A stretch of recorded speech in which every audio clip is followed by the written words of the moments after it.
Bonsoir à tous. Je suis M. Diomandé Kaladji, ivoirien vivant en Allemagne. J'essaie dans la mesure de mes possibilités de rehausser, de relancer et d'exposer l'image de l'Afrique et de ses enfants au reste du monde entier, et ce, de manière pacifique et intelligente. Je suis au jour d'aujourd'hui d'aucun parti politique dans mon pays. Mais dans cette atmosphère de violence, de contradictions malsaines et d'incertitudes inquiétantes, je voudrais ici attirer l'attention de tous sur ce petit brin de lumière qui, aussi insignifiante qu'elle puisse paraître, reste tout de même la lumière du respect de la vie du prochain. Elle reste la domination de la raison sur l'ego et sur l'instinct. Quand vous connaissez le démon caché derrière le pouvoir auquel l'être humain peut accéder sur cette terre, quand vous analysez les difficultés d'un être humain à renoncer à un pouvoir de quelque nature que ce soit, vous pèserez l'importance de cette intervention. Je voudrais vous rappeler d'abord combien de fois il est douloureux pour l'être humain de prendre ou même de perdre ce pouvoir éphémère dont je vous parlais tantôt, car lui-même étant limité dans le temps de par sa nature de mortel.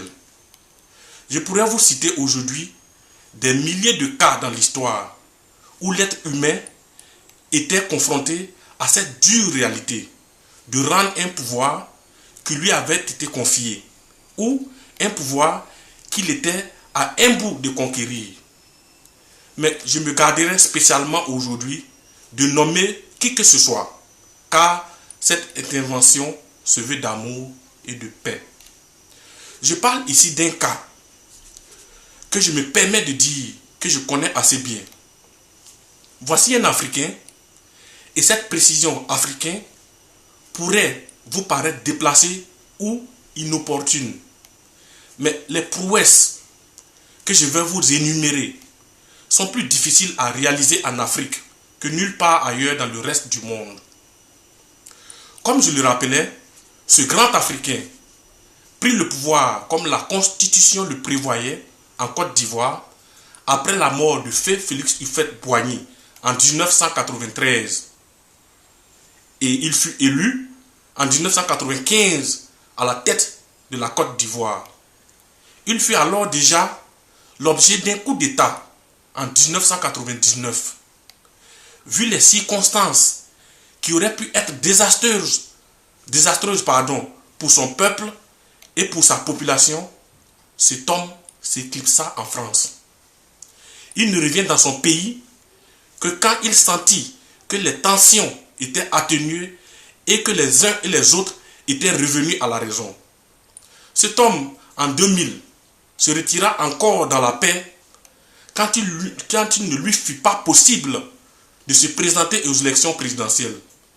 Et enfin, comme vous avez pu le constater, le suivre vous-même en novembre 2000, après le premier tour des élections en Côte d'Ivoire, non seulement il accepte les résultats des élections envers et contre toutes les protestations de ses militants qui criaient à la fraude, il tient à porter son soutien à un autre candidat en la personne de Alassane Dramane Ouattara. Comme prévu par les accords qu'il avait signés en 2005 auparavant. Ceci peut paraître en effet très normal pour certains, mais en général, les Africains savent ce que cela signifie en Afrique. Cet homme le résume d'ailleurs dans les images qui vont suivre avec une humilité et un calme déconcertant. Suivez ces images à présent. Je voudrais rappeler, ayant assumé moi-même les charges de président de la République, que j'ai su m'effacer en 1999 lors du coup d'État, puis en 2000 lorsqu'on m'a interdit d'être candidat. Enfin, en novembre dernier, lorsqu'il est apparu que je me trouvais en troisième position à l'issue du premier tour du scrutin.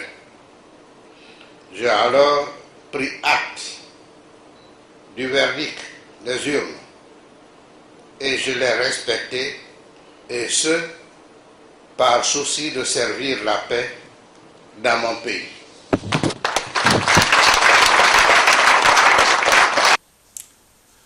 Cette hauteur d'esprit aurait été tonnée sur tous les toits, dans tous les livres, dans tous les médias, et donc dans tous les esprits, si cela venait dans les mêmes conditions à être réalisé par quelqu'un venant d'un autre horizon que de l'Afrique.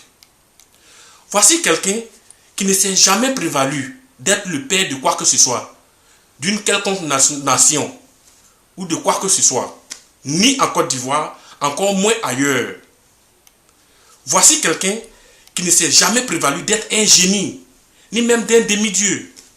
Et c'est d'ailleurs en cela qu'étant, entre guillemets, un simple être humain, qu'on peut lui accorder des erreurs s'il en a fait. Et apprécier à la fin dans sa globalité les actes décisifs, sensés et positifs qu'il a posés. Cet homme se nomme Henri Konan Bédié Aimé.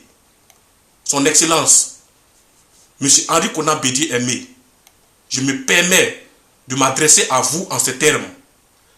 Après les élections institutionnelles, après la déclaration provisoire de la CEI, entendez la Commission électorale indépendante de la Côte d'Ivoire, après la justice rendue de la Cour constitutionnelle de Côte d'Ivoire, et après la certification de l'ONUCI, c'est-à-dire la représentation de l'ONU en Côte d'Ivoire, vous êtes selon nous le président de la paix, le président des cœurs attendris, le président du respect des vies humaines, le président de l'humanité, le président de la fierté de l'Afrique, le président de l'espoir d'une Afrique sereine et respectée de tous, le président modèle incarnant le feu vert de l'avancement de l'Afrique et non du feu rouge du blocage et du stop à la démocratie.